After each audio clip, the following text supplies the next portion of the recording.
This is Take Flight with Mark Whittle. Welcome to Take Flight. I'm Mark Whittle, former city worker turned performance coach, and this is your place for inspiration and education on ways to optimise your performance and find your purpose. He made sport a soap opera. He's worked with the best. So please give it up for Barry Hearn. The DAZN deal, they were comfortable with us. You know, it's $1 billion in the States. I mean, this is a lot of money. I am the only promoter that quotes Voltaire. I am the only promoter that quotes Oscar Wilde. Making money is easy. It's what you do with money is much more important. There was no way I could fail. I had the discipline, I had the work ethic, and I had the focus. And I've kept that throughout my life. If you're good, don't be a secret. Don't be shy. Don't be bashful. I have so many snooker players. God bless them. Great players. The standard of snooker is off the scale. I got them all in a room. Said, hands up who signed an autograph on the way here today. No hands went up. I said, and you know why? Because you're boring. Cabin crew, passengers, prepare for takeoff. Barry, welcome to the Take Flight podcast. Thank you so much for the invite. Thanks for having me. This place is amazing. Well, isn't it? It's only small, but we call it home. You know? This was my family house for 20 odd years. You know, wow. My kids were brought up here and bought it in 1982 for a tiny amount of money. So it's a good deal as well. But it ended up being a really special place to us. So when literally the kids grew up, Eddie and Katie flew the nest, we kept on this building as our head office of Matchroom. And it's been a very, very sensible choice because we're comfortable, we're close to London, you know, we're a little bit removed. It's quite a classy place for guests to come and it's a fun place. It's a building where all I hear all day is laughter and all I see is smiles. So that's that's the only thing I can create is the best environment to enjoy your business, to make money and to make a successful business is all about environment. You know, you feel good about coming to work and you don't really want to go home. Yeah. Well, listen, you know, there's a queue, but you know, you're in the queue. This was my old office, but of course I'm now removed, and fast car Eddie Hearn is here. I do nick it every now and again when he's not here, and he doesn't notice. And this was my lounge as well. So you know, for generations of Hearns have sat here and watched the telly watched the sport or the boxing on a Saturday night in this lounge, and it's rather nice that it stayed there. Now the next generation of Hearns, my grandchildren are coming along and they're using this as an office and as a space to relax in as well. So it's cool. I mean, we do some crazy things here because we're a private company here. We don't really have rules, which is great. We're not a real company. We're not real companies. Boring companies. So if we do a big deal anywhere, we just stop and have a little party. So outside there on my lawns looking out to London, July the 2nd will be an amazing 40-year anniversary party for Matchroom. November the 5th, we bring all the children from around here and we have a massive firework party for the kids, which I think the adults enjoy just as much. So we use this place really well. You know, there's a gymnasium and a swimming pool here. So people are encouraged because we're a sports business. You've got to live the life, you know. So down you go and get fit. We have a 2.5 mile hill run outside. So the girls and accounts, if they can't run, they have a lunchtime walk. So everyone sort of lives the life and you can stop working whenever you want to if you're going to the gym or if you're going for a swim or something like that. Because, you know, you can't just talk the talk, you've got to walk the walk. And a lot of people come here, you know, Joshua started here, jogging round on the you know, looking like a god, jogging round the lawn and the girls from accounts leaning out the window like the Coca-Cola advert saying, oh, he's rather nice, isn't he? So it's a lot of good history, a lot of good vibes. Yeah. And of course, it was just in his back garden as well where you had the fight night. Yeah, the fight camp. Yeah, I know. That was amazing. You know, I mean, the COVID asked so many people so many questions, you know, and we found out about ourselves during COVID. You know, what type of people are we? And there was a group of, a lot of sports, literally put their head in the sand and said, wake me up when it's over. And they didn't seem to care about their real duty, which is to the sportsmen and women within their sport that need looking after, need work and need to earn money. And we were in the same sort of boat. What do? We're an events company. Suddenly the world's closed down. We got 750 event days around the world. And suddenly we've got none, you know, and there's 120 people in Matchroom saying, feed me. And there's thousands of athletes around the world saying the same thing. And one of them are boxers. You know, I mean, people don't really understand, self-employed people. You know, if you don't go to work, you don't get paid. Simple as that, you know. And boxers, if they don't fight, they don't get paid. And Eddie came in and said, you know what we could do, Dad? I went, you know, see, we could do it in our garden. I'm like, are you mad? In the garden. I mean, he's coming. But then I remember when he said, I'm going to do Froch Groves at Wembley. And I said, you're not. You know, that's crazy. It's not big enough. And Eddie said, trust me, Dad, it is. And in the end, I went, all right, go on, just go and lose my money. You know, you're a rich kid, you know, silver spoon, go and lose Dad's money. That's what they all do. And of course, it ended up making a fortune and being a wonderful night. So since that night, I don't really disagree with him anymore. So when he came in with the idea of doing something in the garden, I just went, this is going to cost a lot of money, isn't it? And he went, I've done the numbers. He said, it's like about £1 million to stage. I'm like, oh, all right then. I'm not going to disagree. And of course, it ended up a huge success and was repeated the following year. And it gave us some special moments, you know. You can see through COVID where it's really separated companies, people by taking that risk. Yeah. And I think especially, you know, what you guys have done with DAZN and how you've taken that to the US and during that period as well was unbelievable. And also so many events which suddenly became behind closed doors. You know, we never even thought of behind closed doors events. We live on the atmosphere of a crowd, don't we, in sport? You know, we feed off it, the energy. But suddenly there's definitely no crowd. And yet, again, thousands of people, whether they're snooker players, darts players, pool players, tenpin bowlers, fishermen, whatever, you know, it worked. And we actually ended up during COVID doing more events than we would do in a non-COVID year. We didn't make as much money, but we made money and we kept busy and we kept our responsibility to the people that matter, which is Matchroom staff and Matchroom sportsmen and women. So it ended up, we learned lessons during COVID that we would never have learned without it. You know, we learned how to cut certain costs. We learned how to increase certain commercial activities. We learned a lot more about digital applications.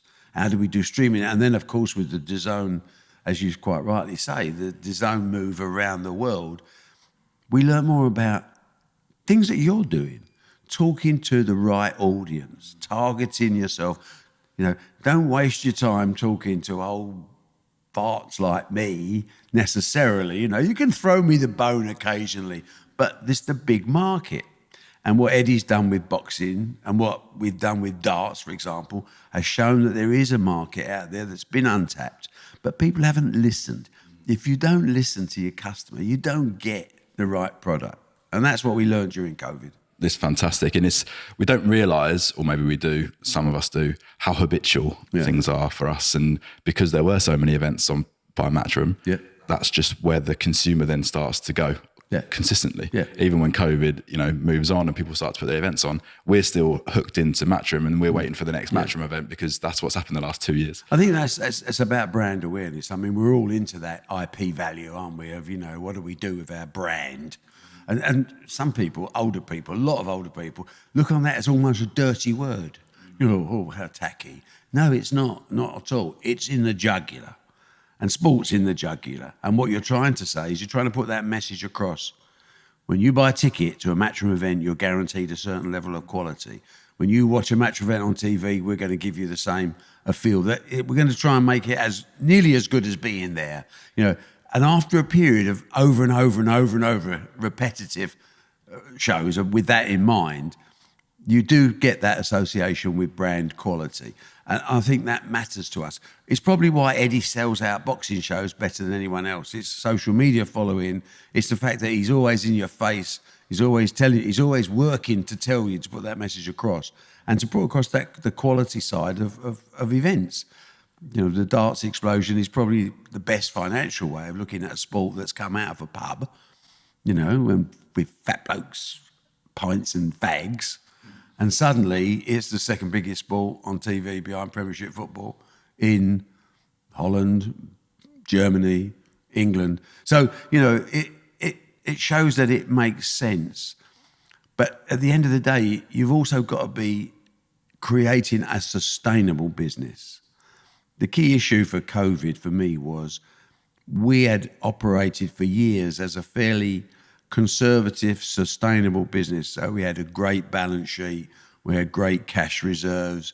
We were ready, although we didn't know COVID was coming, we were ready. And when it came, we didn't have to cut prize money by a penny. We didn't have to stop doing events just because they lost money.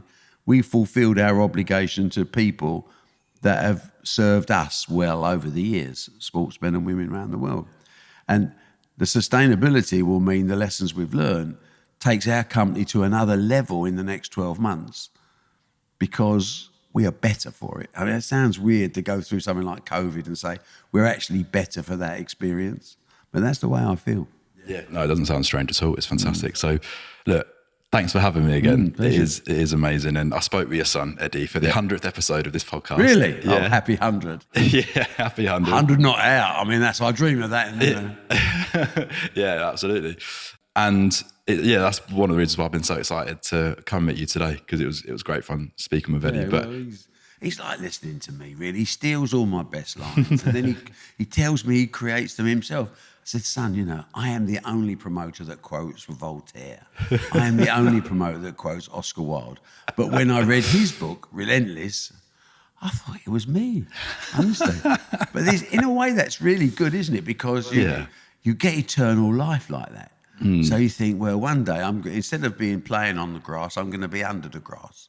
But it doesn't really matter because Eddie's going to be out there, hopefully continuing the game that we're all playing. Yeah. And he sounds like me, he looks like me, and even his book sounds like mine. So, it's not, I'm not going anywhere. We all want to make our dads proud, don't we? The easiest way to do that is to emulate them. Well, I think that's the greatest compliment you can have. Yeah.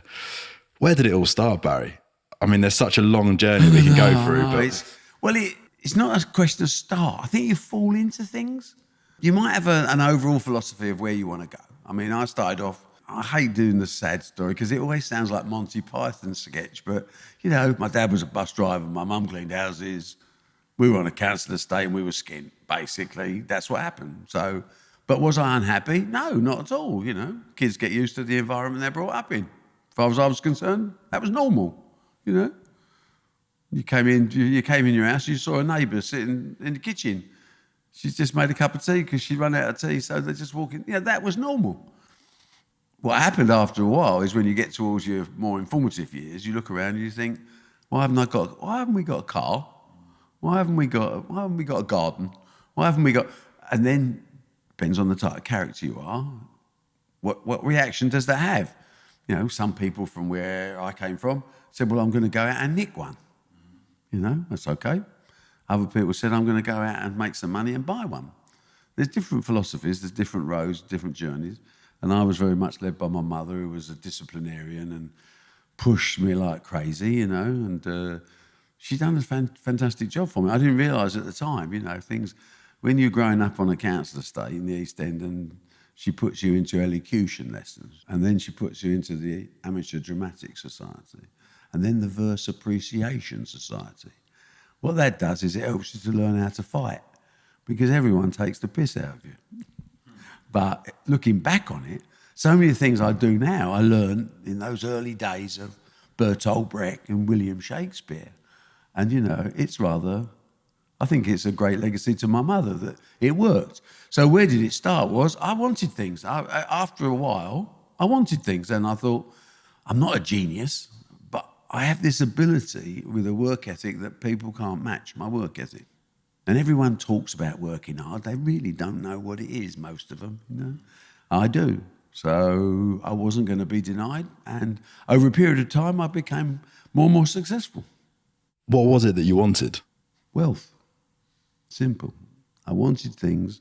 I wasn't envious. I didn't resent other people having things. I just wanted the opportunity to get as much or more as everybody else. And that's lived with me throughout my life, is that my attitude to sport is level playing field, is meritocracy. I don't want any advantages to the rich kids, although now I'm a rich kid, And my son grew up like that as a rich kid, but had somehow maintained the same DNA as a philosophy as there must not be barriers to entry, whether it's race, whether you're black or white, whether you're fat or thin, whether you're Christian or a Muslim. It doesn't matter in sport. What matters is how good you are. And that has to be without restraint. And in the early days of my life, there were a lot of hurdles to overcome because my mother decided I was going to be a chartered accountant, and chartered accountants didn't come from where I came from. But somehow or the other, I got a bit lucky, got into a little firm, worked prodigiously hard, had no life for a few years. My mother locked me in my bedroom every night, Monday to Friday. Did you know you're studying? This is when I'm 18 to 21, and there was no way I could fail. I had the discipline, I had the work ethic, and I had the focus. And I've kept that throughout my life. So one of my questions was going to be, what separated you from other people on the council estate? But it sounds like it was the heavy influence from your mum. Yeah, and it was a work ethic. See, I refused. And again, you look back on life, it's so weird how it all comes back. It's like during COVID, the same thing. What do? Do we just pack up? I've got enough money to pack up. COVID comes along. I know lots of people. They went away for 2 years. Not going away. Yeah. I'm talking about a holiday. Yeah. You can go away whenever you like. I just decided that I knew that I wasn't a genius. I thought, well, where's my edge? I'm always looking, what's my edge? I haven't got any money. I've got half a brain, but not a full brain. But the one thing that kept coming back was get up earlier and go to bed later. That's a great way to increase your productivity. What happened when your mum said you're going to be a chartered accountant? I just said, what do they do? She said, I have no idea. But the man whose house I'm cleaning told me today that he's never seen a poor one. And that line stuck with me right the way through. So when it was tough, when there was times when my mates were going out and I wasn't, I kept thinking, you never see a poor chartered accountant. And that one line meant that I became the youngest, I think one of the youngest ever chartered accountants, certainly I think the youngest fellow of the Institute. I couldn't fail. There was no way I could fail. Mm-hmm. And I think, again, you learn lessons, don't you? If you put it in, if you really properly put it in, whether you're playing sport, whether you're operating in business, that's the same rules. If you put it in properly and you do, and you're as good as you can be, you will get what you deserve. But if you cheat, just turning up at work or just turning up in the gym is not putting the work in. Yeah. Because you can cheat through 12 rounds. Mm-hmm. You can cheat through a job.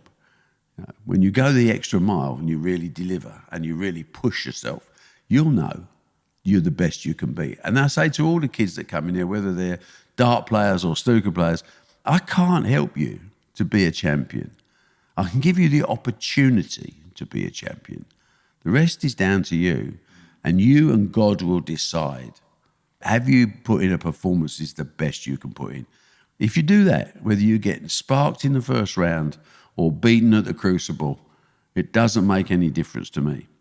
Just be the best you can. What was it during those early years, though, between the ages of 18 and 21? You said you were locked in your bedroom, right? There are years of youth where we create our memories and we can go out and do whatever we want. Yeah. But that line stuck with you that there's never been a poor chartered accountant, right? Yeah, totally. So what was it, faith or hope? Or what was it that you held on to during those times where you were locked in your bedroom and you just studied and worked hard? I didn't even think it. I didn't question anything, you see. I'm terribly easy to live with. I just do as I'm told, which is probably why I've been married so many years to the same woman, I just obey instructions. And my mum said, right, you've had your tea, off you go, every night. And I would go. And I was courting at the time anyway with my current wife, because we'd been together since she was 16 and I was 18. And I think she was at East Ham Technical College at the time. She went off and she's much brighter than me. But she understood, we go out Saturday and Sunday, or maybe Friday and Saturday, but that's it, because work comes first, and we're planning our future. You have to treat these things, you mustn't get too serious about them, because they will weigh you down mentally. So I find it much easier if you treat things like a game. So you have a target where you want to get to, and in my case, there was 3 exams to qualify as a chartered accountant. So that was my game. I got 12 months to pass the first one. I didn't look beyond that. 12 months to pass the first one. Right, let's do that. Exactly the same when you're running and you say, I'm going to do 50 miles on the road this week or whatever, you know. It's a game, and you set yourself targets. And because you're competitive, you don't want to come second, do you? With yourself, it's even worse. Targets you set yourself are much harder to surpass than targets against other people. But if you treat sport and business on the same level as a game, you will make some serious money if you put in that commitment. What's been the highlight of the game for you? Still being here at 74. I'm coming up for 74. It's a miracle. I mean, I've packed in.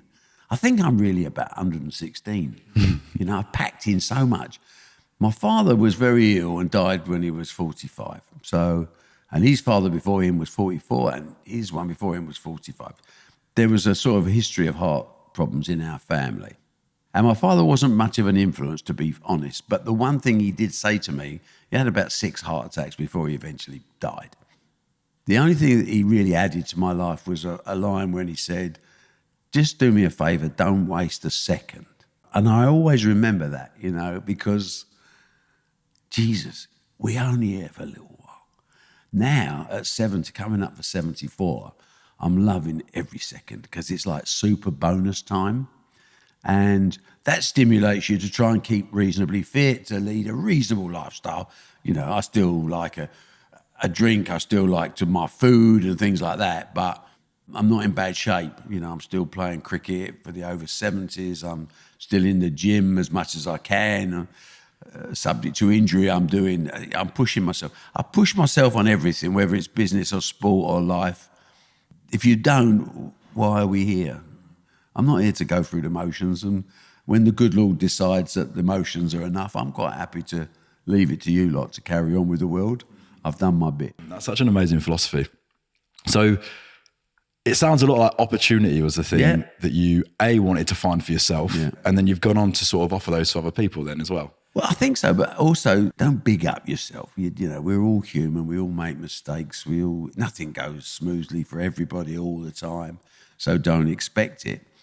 But you also need that bit of luck. You need those quantum moments. The job is to actually identify when that luck is there and then to maximise that luck, if that makes sense. You know, so for me, getting into being a chartered accountant was a bit of luck. You know, my mum had an uncle that had a little tiling business in Southend, tiny business. But he had an accountant in London. He said, would you look at my son-in-law or my nephew? And they gave me a job. That was a stroke of luck. Because in those days, in chartered accountancy, some big firms, it was obligatory to wear a bowler hat. Right. So I'll give you an example of how bad it was. I qualified, obviously, superstar status. I was not exactly quiet in myself, you know, because self-publicity is a very good weapon. When they made me an audit manager of one of the big firms, I think I was 23 or 24, and they told me 2 things. You're the youngest audit manager in the 200-year history of this firm. Congratulations. We're very proud of you. Secondly, you do realise, however, this is as far as you go. You didn't go to university. Your dad's not in business. Your family's got no money. The old school tie's not there. You tell a kid like me at 24, this is as far as you go. As I left the office with a large increase in salary, I was already on my way out to the next stage because I don't accept limitations put on me by anybody. And I don't think other people should. And that's the spirit you try and put across, especially to youngsters who feel a bit sorry for themselves, feel a bit down for their environment, their lack of opportunity, their lack of facility. Yeah, okay. Don't start snivelling round me. Get off your backside, do something about it. Have you got the character? Because you can go 2 ways. You can run little packets of stuff around for bouncers on the doors and make yourself 500 quid a week. One day you'll open one of those packets, you'll try it yourself, and your life is ruined. That's up to you. You know, you make a decision which road you take. The road I went was, let's keep grafting. If wherever there was a fiver, a tenner, a pound, you'd find me. Because I wanted success. But then you had their moments of time when you get lucky. So you become a chartered accountant. I got headhunted to go into a financial company as their finance director. That was quite lucky. I was doing the audit. The books were a mess. I told them the books are terrible. They said, "Why don't you join us?" I said, "I don't think you can afford me." They could. So they did. So happy days. And again, then the phone rings and someone says, "Are you looking for businesses to buy?" Which we were, the company I work for. I said, "We have a chain of snooker halls. Are you interested?" I'd never been in a snooker hall in my life. 1973. Eventually, I bought them for £632,000. You bought them yourself? No. Right, I was an employee. But I was a very well-paid employee. And as I bought the business, the BBC put snooker on television. And everyone said, "Barry, you're a genius. How did you see that coming?" Well, actually, I didn't see it coming at all. It's pure luck. But now, how do you maximise it? So I said, well, I realise there's going to be a need for additional leisure in this sector. And it's an asset-bought business with high street properties. And everyone went, "Barry Hearn's a genius. Let's give him some more money."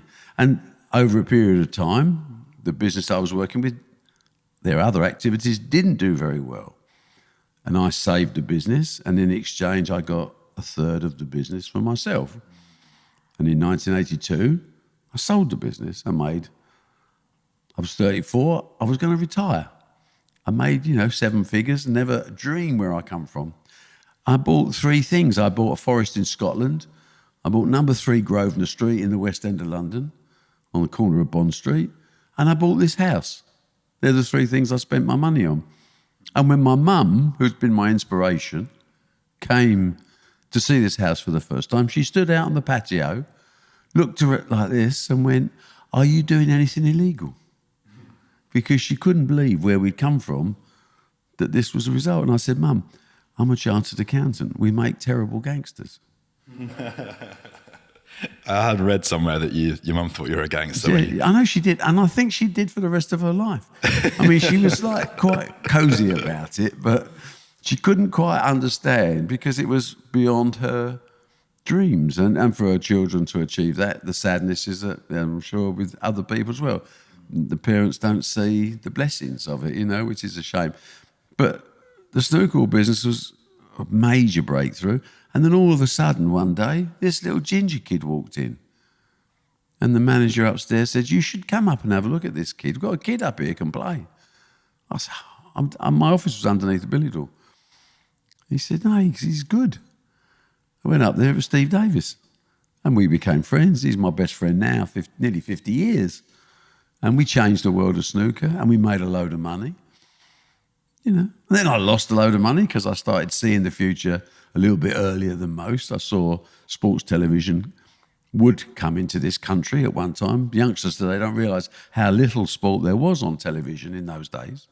So I invested in building up a lot of events, getting a lot of experience in understanding the sports business and what's involved in it. And it cost me my forest in Scotland. It cost me number 3 Grosvenor Street. I kept the house, but I owed the bank millions. And then 1990, like the cavalry coming over the hill, Sky Television appeared. And I'm sitting there saying, "Well, I've got all these events. Do you want to do some business?" And from then onwards, there's been the odd setback. Recessions in 88, 89 was diabolical. But really from 1990, I always think it was the advent of Sky, the birth of Chris Eubank, if you like, 1990 when he fought Nigel Benn. There was a few things that made us or gave us that first step on the ladder, and we didn't get complacent. We didn't believe that it was down to us. We believed it was partly down to luck, partly down to God, partly down to the fact that we worked hard and we're actually good people. We played by the rules. And I think we deserved it. And I always think, like all the movies I watch, I love them when the good guy wins in the end, because that's my attitude. If you do things right, eventually you'll get rewarded.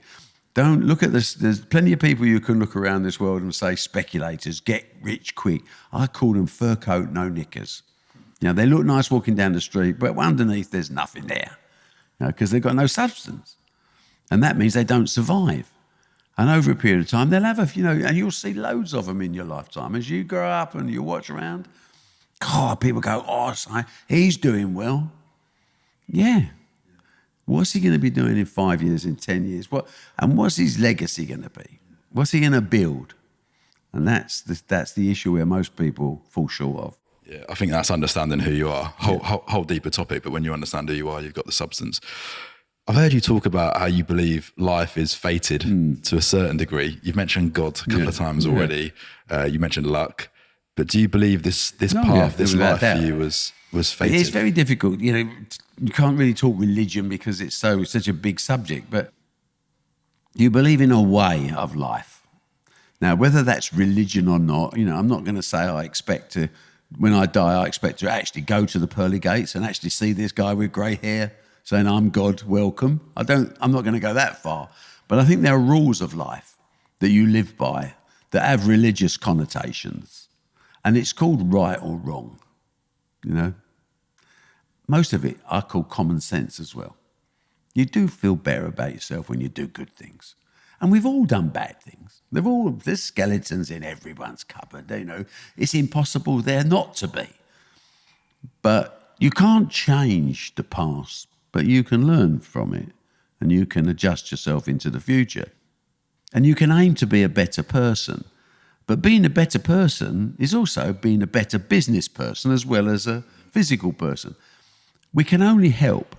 You know, I think there's 3 stages of everyone's life. And I look at myself and I'm on stage 3, right? There's 5 stages really, but 3 are the ones you aim for. The first stage is you have to be selfish. I'm sorry to say it, you have to be a bit of a bastard. You have to be so focused if you're trying to get out of your normal regime, your normal environment, your normal... Do you want to be normal? Listen, lots of people want to be normal. That doesn't make them bad people. They're just different to me or you. Some people want to be a nun. Some people want to be a priest. Some want to be a doctor. They don't start off by saying, I want a big mansion. They're not that type of person, and they deserve respect. That's what they want to be. So it's a wonderful feeling for them. Other people have got an entrepreneurial flair, and perhaps they may be described as greedy, but they want to improve themselves. Making money is easy. It's what you do with money is much more important. You know. So the first stage of life is being selfish, and you have to look after yourself at the expense of everybody near and dear around you. Because if you don't look after yourself, how can you help anyone later on? You know, you've got to do something. That doesn't make you the greatest husband. It doesn't make you the greatest father. I mean, I miss both my children's births because I was busy, you know. Now, that sounds dreadful in today's world, but actually wasn't so bad 40 years ago because a lot of men didn't do that, didn't go anyway. Today, my wife, of course, never forgives me for it, but that's what wives are for. They don't forgive you for things, do they? But selfish is category number 1. You go past that when you get to a certain stage and you become a better person. You become a better father, a better husband. So family becomes stage 2, looking after your family. If you're fortunate enough to get that done, you move to stage 3, which is looking after your local community and where you're from. That's where I am now. There is a stage 4, which is looking after your country, and there is a stage 5, which is looking after the world.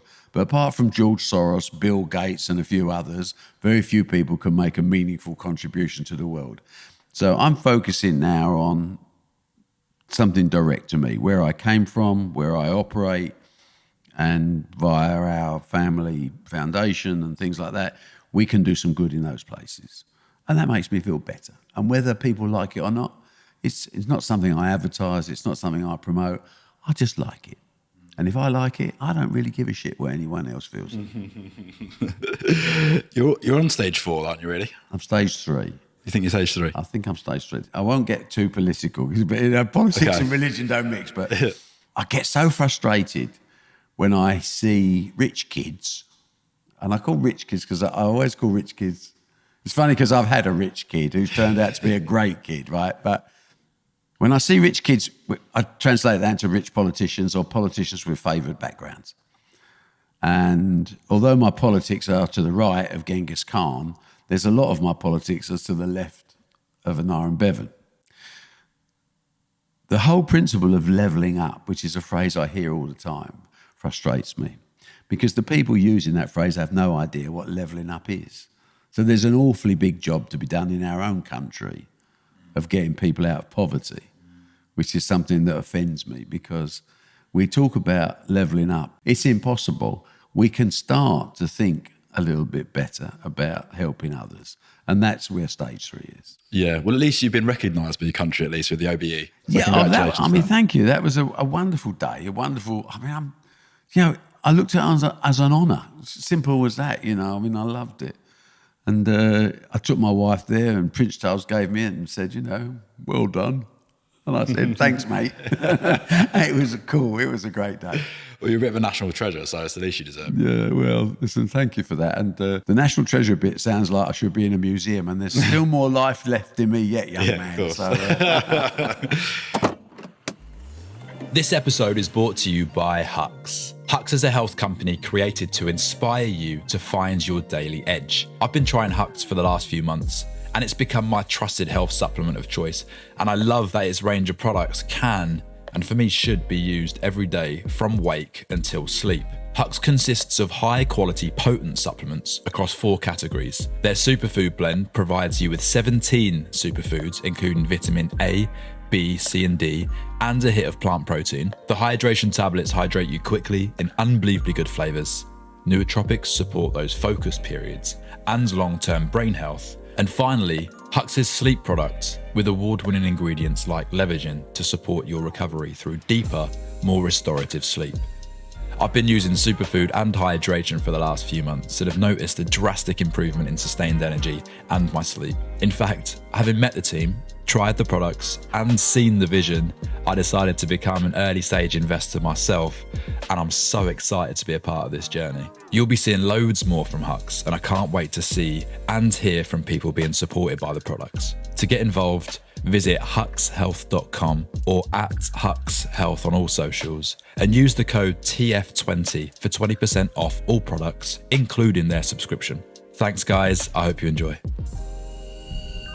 Something I'd love to learn a little bit more about is as we grow, as we move either through these stages of life or we start to find a little bit more about what our purpose is or what we want to try and do while we're here, perception is so important for us on an individual level. Yeah. But also, we mentioned brands and stuff earlier from a business perspective too.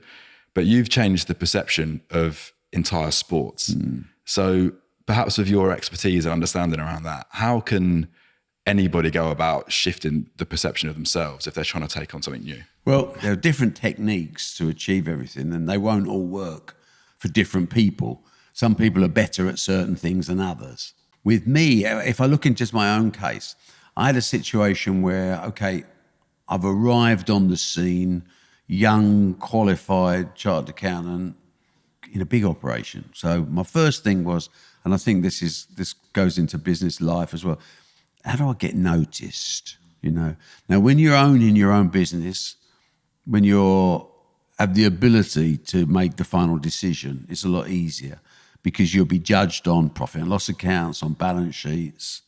The bullshit stops when the figures speak. I know people almost look down on accountants. Listen, let me tell you, we run the world. Numbers are the only thing that don't lie to you. People lie to you all the time. And why shouldn't they? Maybe you lie to people. You're trying to achieve your objective. Numbers are numbers. So for me, when I first started, how do I get noticed? I went to some extremes, to be honest. You have to go back in, this is 1970. There was still a lot of class warfare going on in terms of upper class, middle class, working class. I was without doubt working class. As you can tell now, the elocution lessons never really worked. So I occasionally went to work in a white suit. John Travolta style. Don't ask me why. I don't know what was in my head, but I wanted to get noticed. And when you're in the pinstripe world where most people were wearing bowler hats and it was all very regimented and very dull, very grey, I wanted to be a stroke of colour. And I remember getting into the lift one day. This was at Thompson McClintock, which later became part of KPMG, one of the world's biggest companies.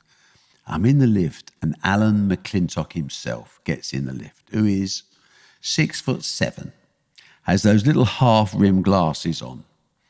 Terribly establishment, old Scottish family. And I'm there in my white suit. And he looked over these glasses and he went, "Do you work for us?" And I went, "Yes, Mr. McClintock." He went, "Good Lord." That's all he ever said to me. That was it. He never forgot me. Years later, I bumped into him socially. He went, "You're the chap that wore that white suit, aren't you?" So now that's a tiny, tiny thing. But firstly, if you're good, don't be a secret. Don't be shy. Don't be bashful. Because you're not helping yourself, are you? And I say this to sportsmen and women now. It's not just about being good. It's about being famous. And I've learned that better and better with Eddie and people like yourself come along talking about digital media, social. Why are we doing this podcast? We're reaching a different... Why am I doing this podcast? I've got to sell some of you motherfuckers this book, you know? But what am I doing?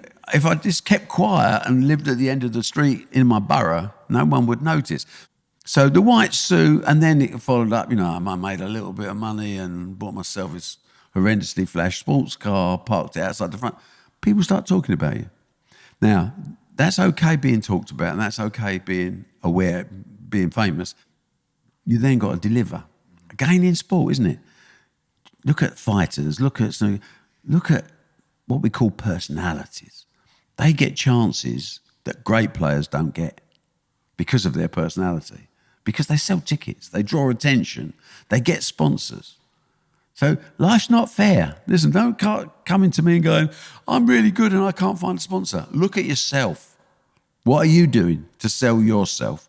Firstly, don't be a secret. So I would say to people, get yourself out there. I have so many snooker players, God bless them, great players. The standard of snooker is off the scale. I got them all in a room years ago. I said, "Hands up who signed an autograph on the way here today?" No hands went up. I said, "And do you know why?" "No." I said, "Because you're boring. Go home, look at yourself in the mirror. Tell me you're exciting. Tell me you sell tickets. I know you can all play. You're brilliant. Doesn't cut the ice. There are thousands of podcasts out there. How do you make yours the best? By telling more people that it exists, by entertaining them during the podcast, by delivering on time. All of these things are all part and parcel of creating a package that people want to buy into, and they're buying into you as an individual. So when you go out to the bank manager, when you go out to financiers or equity investors and you say, "I need some money to do this," you're not selling just your ideas, you're selling you. And with you comes the personality of you. And sometimes it works, and sometimes it doesn't. Roll the dice. It's the energy again, isn't it? It's how you're perceived. Whatever your message is, how is it being received at the other end? Because we can only meet people as far as they go, as far as they understand. Yeah, you are relying on other people to buy into it. But the thing is, I think I'm the best in the world at what I do. And until I find someone else who's better than me, I'm going to continue to think like that. But when it comes to deal making, I think I have a success rate of about 1 in 20. But you know what? 1 in 20 is damn good. So to get 1 in 20, maybe I'll go and see 200 people. Then I get 10 deals instead of 1, generally. What's the difference between the 1 versus the 19? People don't buy into it. Some people, I mean, I don't think I'm universally popular. I mean, people don't roll out the red carpet for me. They do a little bit more now I'm old and I've got grey hair because they're a bit more respectful, you know. But in the early days, I was probably viewed as this barra boy, loudmouth, you know, Cockney, which I'm not a Cockney, but, you know, East London, which I am East London. There wasn't respect. Respect is a key word. How do you get respect? You know, if you look at the great operators of our time, I mean, I'm not advertising Alan Sugar here, but he's another good example of come out of a poor working class area, probably got on everybody's tits for ages. But in the end, relentless is a word that my son used to describe his book. Well, we can't have two book plugs in one interview, can we? But, you know, you have to be relentless. And you have to be able, like a fighter, when you get knocked down, you have to be able to get up. And you have to finish stronger. You know, a fighter once said to me, how can I win this fight? And I'm not a fighter in that sense. And I said, hit him more times than he hits you. He said, how do I do that? I said, I don't really know. Make sure you're the last person that throws a punch. So if he hits you, that's fine. But make sure you hit him, you know. And it works. And I think you translate that into business, it works at the same time. You know, don't expect to win every argument. Don't expect to not have your bad days and your good days. But treat them all with optimism. Just talking about these deals again, you know, these 20, one that works, 19 that perhaps doesn't. Because I think that's so fascinating. People would look at you and they assume because they've seen what you've created that you probably close every deal you walk into. Yeah. I wish. Yeah. But the Sky deal was one of those ones that did happen. Was there something that you did differently for that, or what was it that you did in that approach? I think you know, the unfair thing about life is rule 10 of my 10 commandments, I think it is that when you need a helping hand, you generally get kicked in the nuts. And when you don't need a helping hand, there's a queue of people helping you. So in my life now, when I started, it was walking into wall after wall until eventually one of the walls caved in. And that's the 1 in 20, you know. Now, my life is a lot easier. I have reputation, I have a history, I have credibility, you know. And it's for me, if I want to see someone, you know, I pick up the phone to the chairman or the president and we talk at that level. Of course, when you start, you're talking to the marketing agent and you're trying to get through to the decision makers, aren't you? So there is an awful lot of obstacles early on that don't exist later on, but you have to get to the later on bit, you have to go through the early bit. So you've got to knock down those obstacles and overcome those. And that's the 1 in 20. When a Sky deal comes along, and you're talking about Sky deal or the DAZN deal, these type of things, they come because of what you have invested in yourself already. It's not a new push. You know, when DAZN launched globally, in the US, there were relationships that had existed with some of the DAZN people for years in other businesses where they knew what we were, how we operated, the integrity we exercised, the confidence that we can deliver. They were comfortable with us. And it's a lot of money to be, you know, you've got to be comfortable with someone if you're spending that type of money. You know, it's $1 billion in the States. It's like several $100 million elsewhere. I mean, this is a lot of money. So you need to be real. You need to have a track record over years that people say, we can rely on this guy, you know. This is not to say that it's going to work, but he'll give it his best shot and we're with him on the ride. I mentioned the Sky deal, you mentioned the DAZN deal there. Something that I'm so interested from someone like yourself, Barry, having created such a stellar career, what was the bit that you enjoyed the most? Or like, when did you feel the most purposeful? Was it the come up when you were knocking those brick walls down, as you mentioned? Yeah, definitely. More so than now when you have these big $1 billion deals? Yeah, I mean, listen, my life, you know, it's not going to change with another $1 billion deal. I'll tell you a story which really exemplifies why we are where we are and why I am. In 1989, I was going through a terrible crisis. Recession, people going bust, no TV stations with money, and all the money I'd made previous had gone, and I now owed the bank millions of pounds. And like a fighter coming out for a fight, I was in the championship rounds, and I'm not sure my spirit was going to be strong enough. Christmas Eve, this is absolutely gospel true story. I had an event starting at the end of January called European Snooker League that didn't have a sponsor, and I didn't have any money. Christmas Eve, I went to see the managing director of Trust House 40s, a guy called Alan Hearn, no relation. But 4 o'clock, I got off this train at Slough, and it started to snow. It was something out of a Dickens novel. And I trudged into his office and my heart was just, my enthusiasm is infectious because I'm passionate. This wasn't the case on this day. I'd been battered in this fight for 11 rounds.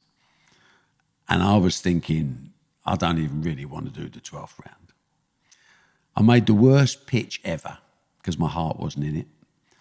And I wrapped it up and I said, and that's what I'm proposing. And Mr. Hearn said, I've got no money. And it was like someone kicked you right in the nuts. But you think, you know what?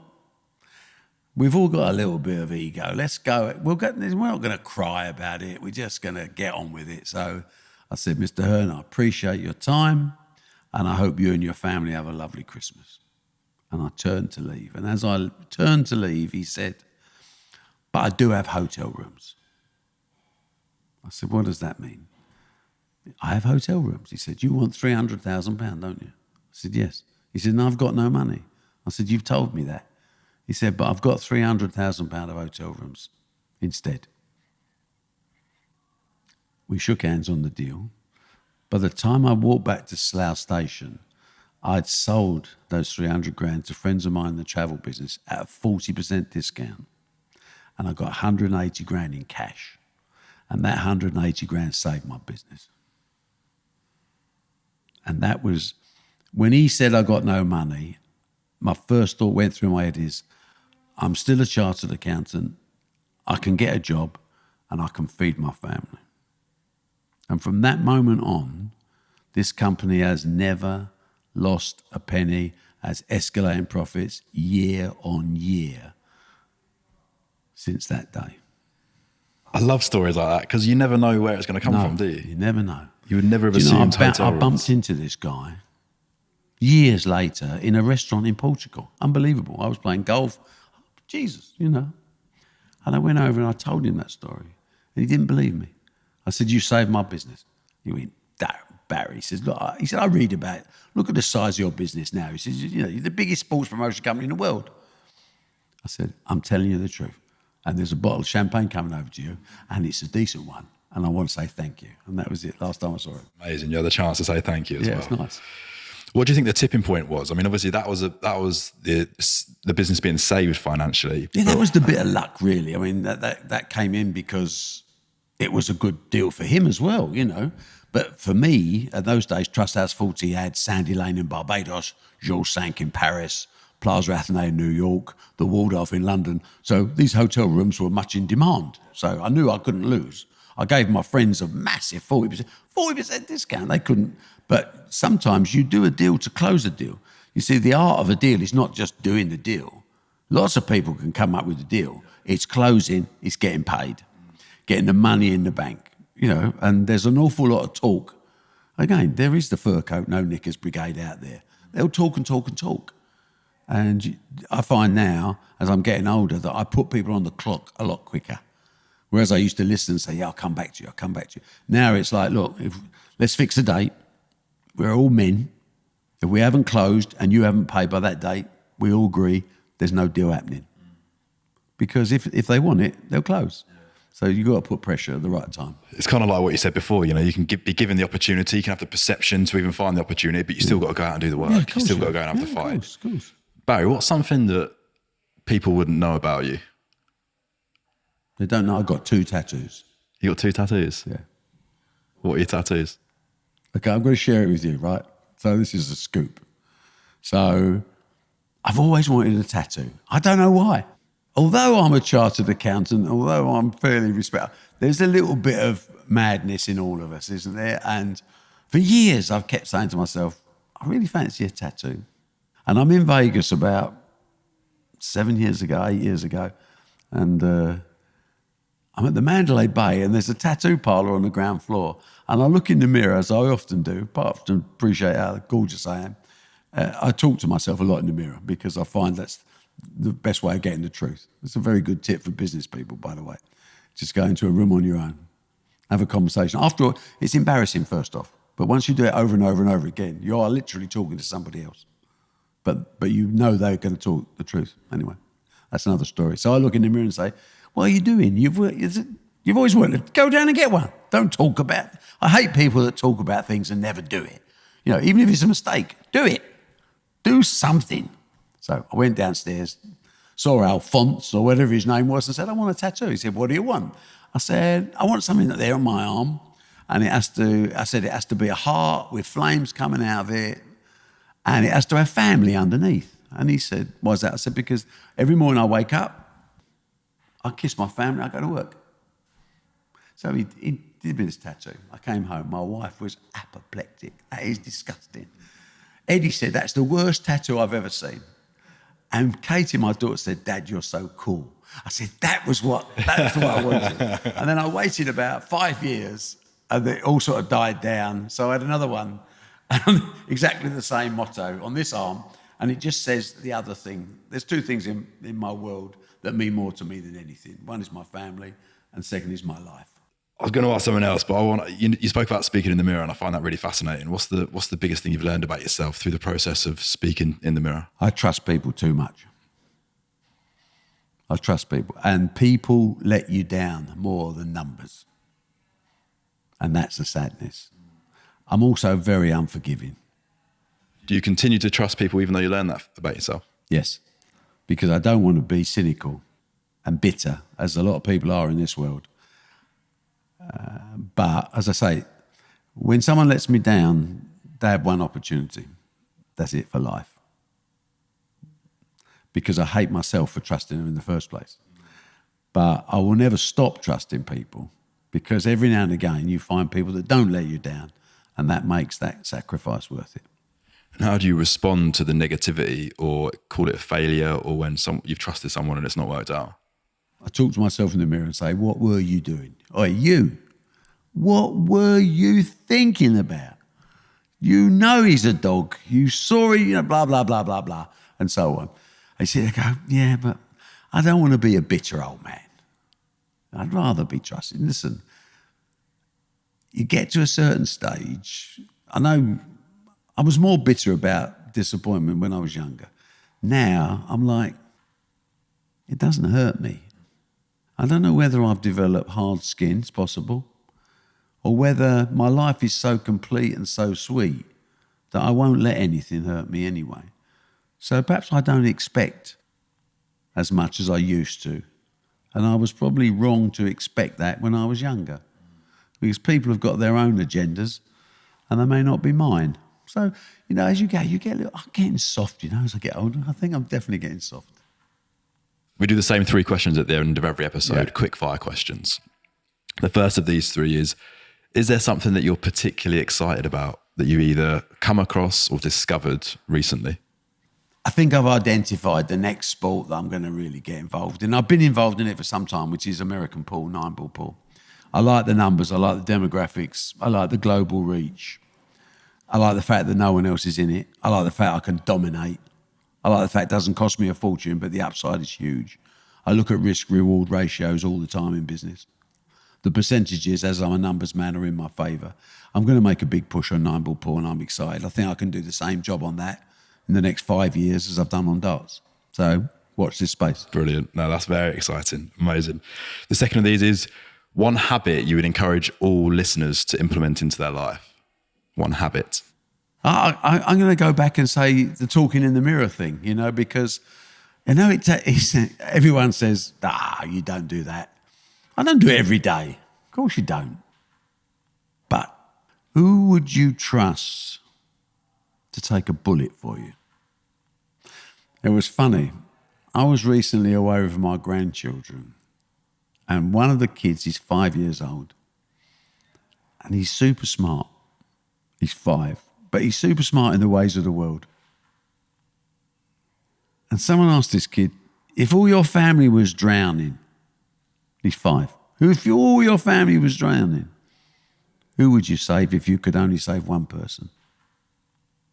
And the kid said, I'd save Isabella, which is his, obviously, the boy is my daughter's son, and Isabella is Eddie's. They love each other. Oh, and this person said, so you wouldn't save Bazza? And a 5-year-old said, no. He said, I'll let him drown, then we can nick all his money. And I thought to myself, that's exactly the same question. Now, if you go back in my life, when I had my first heart attack, I asked Eddie afterwards, because I knew what it was like with my dad. I'd seen my dad die over a period of years. I said, what was in your mind when they were carting me off to hospital? And Eddie said, truthful? I said, of course. He said, I'm not sure I'm ready to run this business yet. See, those sort of lines, some people would say that's hard-nosed. I say that is reality of life. So don't kid yourself. Don't think you're entitled to anything. Don't big yourself up. Big yourself up publicly. But when you talk to the mirror, realise you're just a speck of humanity. Yeah, you can be real honest with yourself. Correct. Yeah, amazing. Thanks, Barry. Last question. So if you take yourself back to a particularly challenging time, right, pick whenever it might be when the business was going to fail. It might be at the time when you had your heart attack. It could be any of those moments. So choose one of those moments and imagine there's two versions of yourself. What's the key difference between the Barry that's gone on to achieve all the success that you've had, who's sat in front of me today, versus the Barry who ultimately wouldn't have got up for those championship rounds and wouldn't have allowed it to happen? It sounds easy and it's not, but it's a confidence, it's a self-belief. These are words that people throw out all the time, but very few people understand what it really means.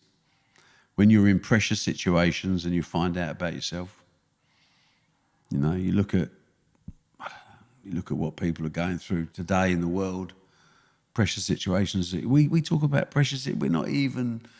We shouldn't even be in the same conversation as a pressure. You know, what's happening in the rest of this world is horrible. But if you look at your own life, if you don't believe in yourself, how on earth do you expect anyone else to believe in you? Now, you've either got that, or if it's short, then you have to take a different career path.